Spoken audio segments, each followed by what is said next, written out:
Just before Tuesday's deadline to begin taking out Iran's critical infrastructure, President Donald Trump is giving Iran 2 more weeks to make a deal as taxpayers continue to spend on military operations estimated to cost $1 billion a day. The ceasefire comes after the Pakistani government submitted a 2-week proposal that includes Iran agreeing to an immediate and safe opening of the Strait of Hormuz. The president calls it a double-sided ceasefire, underscoring that the U.S. has already met and exceeded all military objectives and are very far along with a definitive agreement concerning long-term peace with Iran and peace in the Middle East.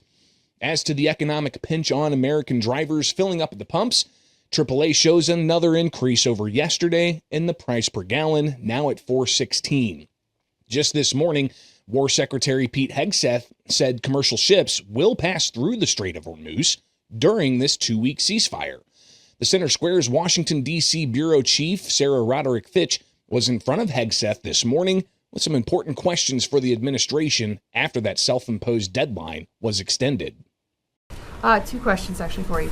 So during this time, is the president are you still encouraging civilians to rise up against the regime, or are they satisfied with this new regime change, or is this two-week period to kind of see where that leads? Also, talked about the enriched uranium going in there.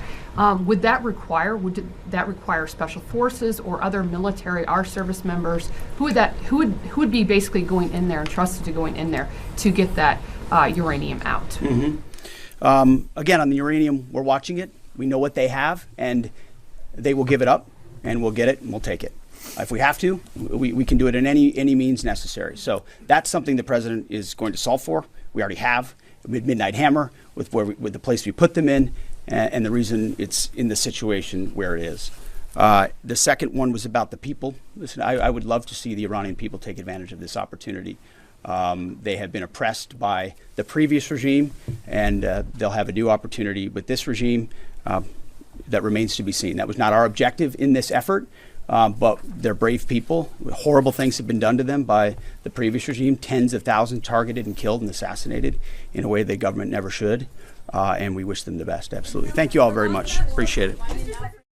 Well, joining us now is our Washington, D.C. reporter at the White House, Sarah Roderick-Fitch, who you heard asking those questions of the Secretary of War, Pete Hegseth, this morning. Sarah, you're at the White House now. There's a lot of moving pieces here, a lot of pieces on the chessboard that are going in for the attack, but now we've got a 2-week pause for more negotiations. What are you hearing there on the ground, and what can we expect as taxpayers in the next 2 weeks?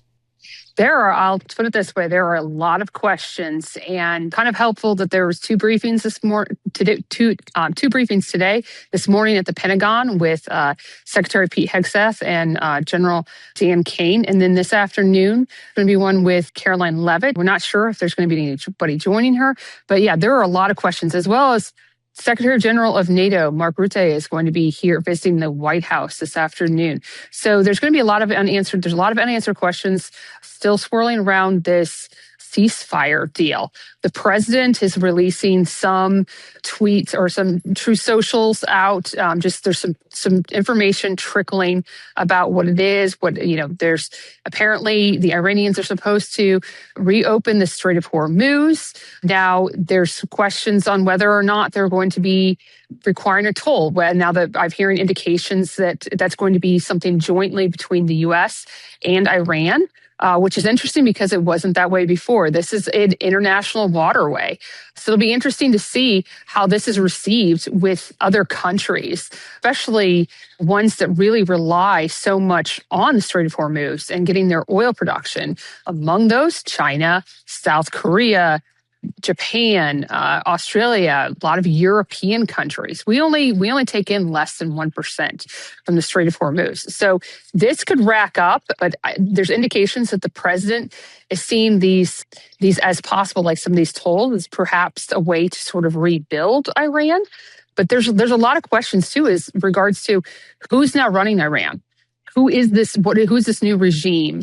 Are they still going to support these the protesters, rising up? That wasn't one of the objectives. Secretary Hegseth told me this morning that it's still not an objective. However, they do still support the Iranian people rising up. So will this 2-week pause, is the president allowing this 2-week pause to kind of say, hey, come on out, we're not bombing anymore? When he started this campaign, he initially said, hey, stay in your houses, but he encouraged the Iranian people to rise up. So this could be an opportunity for the administration and the international community to really take to the Iranian people, saying, here's your opportunity to rise up. I mean, there's a lot of questions, I think, for the next 2 weeks.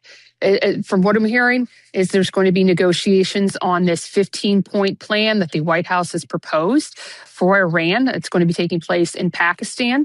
We're hearing rumors that the vice president may be involved in this, possibly Steve Witkoff.